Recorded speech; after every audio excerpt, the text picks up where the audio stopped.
Students, so in this video we will discuss about the further steps for growing the crop को उगाने के लिए जो आगे के स्टेप्स हैं। लास्ट वीडियो में हमने क्या किया था, प्रिपरेशन ऑफ सोइल। इस वीडियो के अंदर जो आगे के स्टेप्स हैं उसको डिस्कस करेंगे। So second step is sowing the seeds को हम सीड्स को हम क्या करेंगे, उसके अंदर डालेंगे ताकि क्या हो, हमारी जो क्रॉप है वो अच्छे से हो। विदाउट सीड्स तो हमारी क्रॉप होगी नहीं। So second step is sowing the seeds. हमें क्या चीज़ ध्यान रखनी है कि हमें हमेशा गुड क्वालिटी ऑफ सीड्स का सिलेक्शन करना है जो क्लीन हो और हेल्दी हो, ताकि जो हमारी क्रॉप हो वो क्या हो, यील्ड ज़्यादा दे और हेल्दी हो हमारी क्रॉप भी। हम सिलेक्शन कैसे करेंगे? First of all sowing seeds से पहले हम ऐसा तो नहीं है बाजार से सीधा सीड्स लाएंगे और डाल देंगे, नहीं। हम क्या करेंगे, सिलेक्ट करेंगे सीड्स को। जो सीड्स हमारे लिए हेल्दी होंगे, क्लीन होंगे, उनको हम क्या करेंगे, उसके अंदर यूज़ करेंगे अपनी क्रॉप्स के अंदर, यानी अपनी फील्ड के अंदर उनको यूज़ करेंगे। तो हम सिलेक्ट कैसे कर सकते हैं सीड्स को? हम क्या कर सकते हैं, जो सीड्स हम लेके आए हैं उनको हम क्या करेंगे, पानी के अंदर डालेंगे।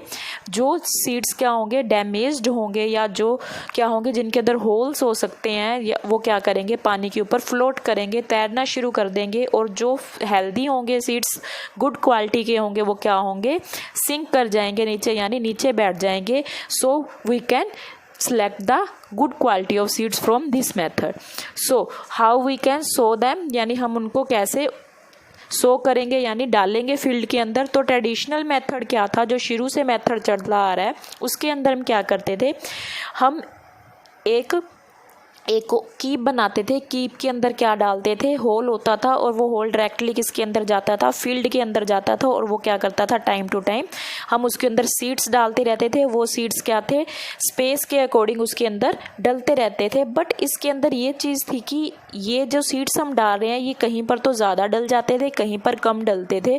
इसके अंदर इक्वल डिस्ट्रीब्यूशन नहीं हो पाता था सीड्स का, जो ट्रेडिशनल मेथड था। So the tools used for traditional for sowing seeds shaped like a funnel की तरह होते हैं ये। Seeds are filled into the funnel के अंदर इनको डाला जाता है। Pass down through two or three pipes having sharp ends into the soil and placed seeds there. वो क्या कह रहे हैं, इसके नीचे जो पाइपलाइन है वो 2 या 3 पाइपलाइन के नीचे होल्स होते हैं। वो क्या करते हैं, जहाँ पर हम उसको डालते हैं वहाँ पर वो सीड्स क्या होते हैं, सो हो जाते हैं, यानी उनको वो वहाँ पर मिट्टी के अंदर दबा दिया जाता है। एक पर्टिकुलर डीप डेप्थ के अंदर वो चले जाते हैं। लेकिन रीज़न वही है, इसके अंदर ये दिक्कत आती है कि जो सीड्स हैं उनके अंदर स्पेस कम रह जाता है, वो अच्छे से वहाँ पर ग्रो नहीं कर पाते हैं। Second method is seed drill का मतलब क्या है, इसके अंदर जो हमारे पास ऑब्जेक्ट होता है उसके अंदर क्या होता है, डिफरेंट टाइप की पाइप्स लगी होती हैं, पर्टिकुलर डिस्टेंस के अंदर लगी होती हैं, कि यहाँ से हम क्या करते हैं, ऊपर वाले होल से हम सीड्स को डालते हैं। और सीड्स क्या हैं, एक पर्टिकुलर डिस्टेंस के साथ साथ, एक दूसरे के साथ साथ वो क्या करते हैं, सो होते हैं किसके अंदर, हमारी फील्ड के अंदर। इसका ये फ़ायदा है कि जो डिस्टेंस है जो हमें चाहिए प्रॉपर टू अपने प्लांट्स के अंदर, वो क्या होता है, हमें मिल जाता है, और वो पर्टिकुलर अच्छे से वहाँ पर ग्रो कर पाते हैं अपने प्लेस के ऊपर। ठीक है। So now our day seed drill is use to sowing the seeds. ये क्या करते हैं, हमारे आजकल जो मेथड है वो यही मेथड यूज़ हो रहा है। The tool so the seeds uniformly eight proper distance and depth. एक पर्टिकुलर डेप्थ जो चाहिए सीड को और जो पर्टिकुलर डिस्टेंस चाहिए वो क्या होता है, एंश्योर हो जाता है। और सोयल क्या है, ensure that seeds get cover in the soil. और ये एंश्योर करता है, जो पीछे का हिस्सा है वो क्या करता है, एंश्योर करता है जो सीड्स हैं वो अच्छे से कवर हो जाए सोयल के साथ। तो this is the best method to sow the seeds.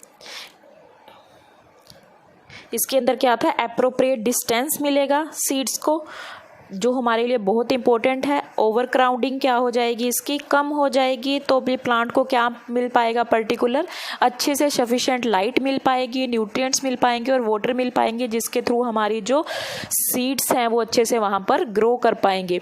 उसके बाद जो हमारा थर्ड स्टेप है, that is adding manure and fertiliser और मैन्योर्स को ऐड करेंगे। जब हमने सीड्स उसके अंदर डाल दिया, उसके बाद हम क्या करेंगे, ये ध्यान रखेंगे कि उसके अंदर कोई भी वेट्स ना हो, कोई भी ऐसी डिजीज ना हो जाए हमारी क्रॉप को जो उसको सारा खराब कर दे। तो हम टाइम टू टाइम उसके अंदर मैन्योर और फर्टिलाइजर्स क्या करते हैं, ऐड करते हैं। So the healthy growth of plant are called manure and fertilizer, यानी जो हम ग्रोथ अपनी हेल्दी प्लांट के लिए रखते हैं वो किसकी हेल्प से होता है, मैन्योर और फर्टिलाइज़र्स की हेल्प से हम कर सकते हैं। सो नीड क्यों होती है फर्टिलाइजर्स एंड मैन्योर की, क्योंकि हम क्या करते हैं, सोइल क्या है, एक मेन हमारे पास सोर्स है जो हमारे प्लांट को मिनरल्स और न्यूट्रिएंट प्रोवाइड करवाती है।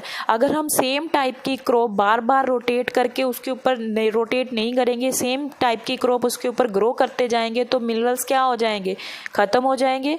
तो उस चीज़ की वजह से हमें क्या करना पड़ेगा, उसके अंदर मैन्योर्स और क्या डालने पड़ेंगे, फर्टिलाइजर्स डालने पड़ेंगे। अगर हम दोबारा से सेम क्रॉप डालते रहेंगे, अगर उनको रोटेट नहीं करते हैं तो हमारी फील्ड क्या हो जाएगी, अनकल्टिवेटेड हो जाएगी, यानी उसके ऊपर कुछ भी उगाया अब नहीं जा पाएगा। तो इसलिए हमें क्या करना पड़ेगा, उसके अंदर मैन्योर्स और न्यूट्रिएंट्स ऐड करने पड़ेंगे।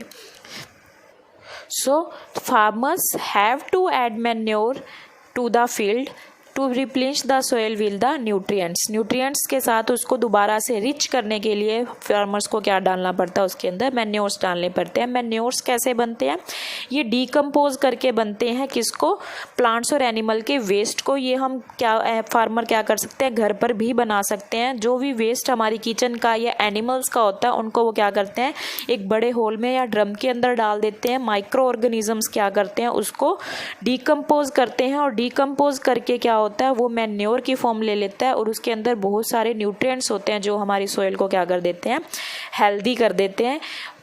जो वर्मी कंपोस्टिंग होती है, लास्ट क्लास के अंदर आपने पढ़ा था, वर्मी कंपोस्टिंग क्या है, माइक्रो ऑर्गेनिज्म है जो क्या हेल्प करते हैं, मैन्योर को फास्टली मेड करने में हेल्प करते हैं। सो फर्टिलाइजर्स कौन कौन से होंगे, urea, ammonia, sulphate, sulphur phosphate, potash, nitrogen, phosphorus and potassium. These are the fertilizers which need to for a plant to grow healthy and for better yield के लिए और हेल्दी के लिए ये सब फर्टिलाइजर्स क्या हैं, कोई भी प्लांट को क्या होते हैं, ज़रूरी होते हैं। So fertilisers have also become a source of water pollution and therefore, वो क्या कह रहे हैं, देखो इन्होंने क्या बोला है कि फर्टिलाइजर्स तो इम्पोर्टेंट है हमारे लिए, बट अगर हम ज़्यादा फर्टिलाइजर्स यूज़ कर लेते हैं तो वो हमारे लिए क्या करते हैं, इफ़ेक्ट करते हैं हमारे लिए। क्यों, अगर मैं ज़्यादा फर्टिलाइजर्स यूज़ कर लूँगी तो वो बाद में क्या होगा, जब उसके अंदर इरिगेशन करेंगे, हम पानी डालेंगे, तो वो अल्टीमेटली पानी जो ज़्यादा होगा वो कहाँ जाएगा, वाटर सोर्सेज में जाएगा, और वो क्या करेगा, वाटर पोल्यूशन कोज करेगा। और हमारी ज़्यादा फर्टिलाइज़र यूज़ करने पर हमारी जो फर्टिलिटी है सोइल की वो भी क्या हो जाती है, कम हो जाती है। सो हमें फर्टिलाइज़र किस अमाउंट में यूज़ करना है ये भी हमें पता होना चाहिए। ये क्या होते हैं, बहुत ज़्यादा पॉइजनस होते हैं। जब भी फार्मर इसको यूज़ करते हैं तो ये क्या करना चाहिए, हमें हमेशा प्रोटेक्शन का यूज़ करना चाहिए, यानी अपनी नोज़ ढककर, माउथ ढककर हमेशा क्या करना चाहिए, फर्टिलाइजर्स का स्प्रे करना चाहिए। One more thing, when we are spraying the fertilizer, जब भी हम फर्टिलाइज़र यूज़ कर रहे हैं तो हमें ये इंश्योर करना चाहिए कि जो प्लांट्स हैं वो अभी अच्छे से ग्रो नहीं हुए हैं, ताकि क्या हो, जो फर्टिलाइज़र है वो अल्टीमेटली सोइल के अंदर चले जाएँ। अगर ग्रो हो चुके हैं तो वो फर्टिलाइज़र हमारी क्रॉप के ऊपर ही रह जाएंगे, और जब उन्हें कोई एनिमल या ह्यूमन बीइंग खाएंगे तो वो उनकी हेल्थ को क्या करेंगे, ख़राब करेंगे। तो फर्टिलाइज़र की जहाँ हमें प्रॉफिट है वहाँ पर बहुत ज़्यादा नुकसान भी हैं, तो ये चीज़ें हमें ध्यान रखनी है। मैन्योर्स का क्या फ़ायदा है, the use of manure improve the soil texture as well as water retaining capacity. यानी वो क्या कर रहा है कि सोइल का जो टेक्सचर है, यानी जो हमें उसको गैस का एक्सचेंज हो रहा है, वो उसको हेल्प करता है सही करने में। वाटर रिटेनिंग कैपेसिटी यानी ज़्यादा से ज़्यादा पानी वहाँ पर क्या रहता है, रुका रहता है, ताकि प्लांट को उसकी ज़रूरत है तो वो उसको अच्छे से एब्जॉर्ब कर पाए। It replace the soil with the nutrients, और वो उसको क्या करता है, जितने न्यूट्रिएंट्स उसको चाहिए वो उसको क्या करता है, वो प्रोवाइड करने में हेल्प करता है। So what are the advantages of manure के एडवांटेजेस क्या है, it enhance the water holding capacity, अभी हमने पढ़ा था, वाटर होल्डिंग कैपेसिटी को इंक्रीज करता है। It make the soil porous due to which exchange of gases become easy, ये पोरस बनाता है ज़्यादा से ज़्यादा मिट्टी को, ताकि क्या हो, जो एक्सचेंज ऑफ गैस है वो क्या हो जाए, ईजी हो जाए। It increase the number of friendly micro organism, जो हमारे सोइल के लिए, हमारी क्रॉप के लिए, कि हमारी जो सोइल है उसको क्या करता है, ये पोरस कर देता है, ताकि जो गैसियस एक्सचेंज है वो जल्दी से जल्दी हो जाए। और नंबर ऑफ फ्रेंडली माइक्रोब्स हैं, यानी जो हमारी क्रॉप के लिए हेल्पफुल माइक्रोब्स हैं उनको क्या करता है, इंक्रीज करता है। It improve the texture of soil, ये टेक्सचर है जो सोइल का उसको क्या करता है, इंक्रीज करता है।